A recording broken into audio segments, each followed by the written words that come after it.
Ladies and gentlemen, hello and welcome once again, coming to you not quite live from One Take Studios, where today's topic, I probably say this a lot, but it's one of my favorites, okay? So we are finding real roots. It's even more fun if you're not finding the real ones, if you're finding all of them, but we gotta start somewhere, all right? So finding real roots of polynomials today, and there's at least 3 things I want to go through with you here. Do your best to actually understand what is happening. Please do not reduce this to a series of steps because you will never retain it, okay? So we're going to start by taking this delightful polynomial right here, which is kind of terrifying looking, but we can do this. And we're going to attack it, sure, why not, by factoring.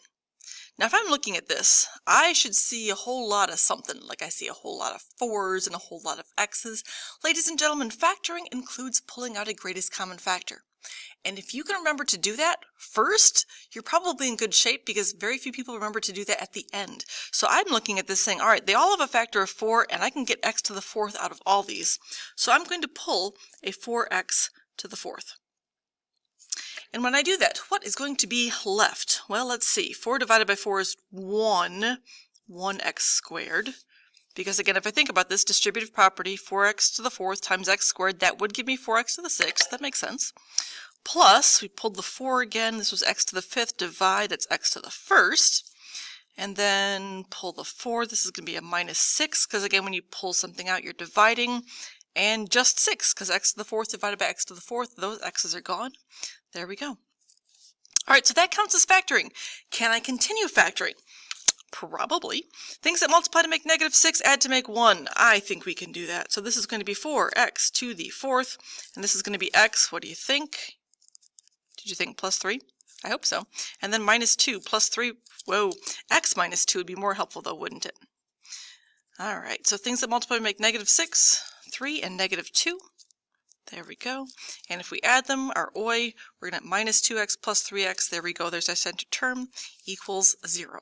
By the way, you always want to have this equal to 0 for pretty much everything that you're doing, because factoring, the goal then, is we are saying that these things multiply together to equal 0. Therefore, one of them has to equal 0. Allow me to ask you a little bit of a trick question. How many factors do you see here? How many factors do you see here? Did you say 7? There are 7. X minus 2 is a factor. X plus 3 is a factor. 4 by itself is a factor. Factors are things that you're multiplying. We're multiplying by 4. And x to the 4th, what does that mean? That means x times x times x times x. So that actually counts as 4 factors right there. So we're looking at 7 factors. And I sort of want to set all 7 of them equal to 0, except what's the likelihood of 4 equaling 0? Not happening. X might equal 0. Okay, well, x might equal 0. Do I have to set all of the x's equal to 0? Yes. Do I have to write out 0 4 times? No, I don't have to. If I set this one equal to 0, x plus 3 equals 0, so that's going to be negative 3, and x minus 2 equals 0, solve, we'll add 2. There we go, there we go. All right, so my zeros, my answers are 0, negative 3, and 2. Am I convinced that this is all of them? Would you like to know a secret? Look at your degree. That degree is how many answers you should have, which means, according to that, we should have 6 answers. Do we have 6 answers? Technically, yes, we do, because we have 0 4 times, and then a negative 3 and a 2. So all 6 answers are technically accounted for. So factoring is one way that we can solve with finding real roots for polynomials, but graphing is an option as well. So I want to take this exact equation and pretend it's equal to y instead of 0, and I want to look at it from a graphing perspective here. Is it going to let me? Of course it's going to do that to me again. Go back. There we go. All right, so here's our equation, the 4x to the 6th plus 4x to the 5th minus 24x to the 4th. What do we see here? Well, our zeros for this thing supposedly were 0 and negative 3 and 2. Now I did zoom in on this a bit, so it's a little bit hard to tell for counting, but with any luck, that might be 2, right? And that might be negative 3. How could I check that? How could I find out? What if I went to the table? Control T for table, Control T for table. Check this out. So we've got, can we scroll up here? There we go. So we know that Oh, check it out. Negative 3 is a 0. Negative 3, 0. 0 is a 0. We can see that there. And so every place it crosses the x-axis to 0, it's also a 0. So technically this problem, I could have picked up all the answers by graphing it and observing. Either what I can see, ooh, look at the scale condensed here. So I can see it crossing at 2, 1, 2, 3. I can see it crossing at negative 3. How would I know by looking at the graph that there are 4 answers that are all 0? That's a little bit weird. I'm going to do Control T and get rid of this again. So keep in mind what I just said. There are 6 answers. One of them is 2. One of them is negative 3. And the other 4 answers are 0, 0, 0, and 0. Notice how this flat tops? I zoomed in once on it already. At 0, it looks like it kind of flattens out a bit. The longer your graph hangs around the x-axis, the more zeros you're looking at. So, if you think about the vertex of a parabola, if that sits on the x-axis, that is a double root. That means 2 answers. Well, this one turns around on the x-axis, but also flattens out, so this actually indicates 4 answers instead. So the more time your graph spends hanging around the axis, the more zeros you are looking at. And you can learn that kind of thing over time. All right, jumping back over to this guy. So we are saying that simply by looking at the graph, by looking at the table, we could have also said, hey, x is 0 and negative 3 and 2. Which this is all fine and dandy. When what? Well, this is all fine and dandy when things factor, or when they graph and have nice and neat and easy zeros. But life isn't always nice and neat and easy, is it? So there's 2 things. Here's the third one. This is the doozy. All right, we are talking what happens if it is not factoring or graphing neatly. What do we do? Well, here's the thing. If you are using the theorem with the possible rational roots, this kind of gets us a kickstart. Saying, all right, if I work with my factors of p and my factors of q, I can create a list of possible answers. Okay, possible answers. So let's see, 2 over 2, that's going to be 1. And then we also have 2 over 1, so that's going to be 2. But then also we have the 1 over the 2, so that's going to be 1/2. All right, so that is the possible rational root theorem. Feel free to check that out. But what that says is that these answers, based on these numbers here, these might be answers. They're possible zeros. We don't know for sure that they work. But we do know that if we try to factor this thing, things that multiply to make 4 and add to make negative 9, it is not happening. So this thing does not factor, but these are answers that might possibly work. It is in your best interest to kind of marry this list with the graph and take a peek at it. So let's pull up the graph again for a second and switch screens. So we are talking, here's my second graph. I already created it for us.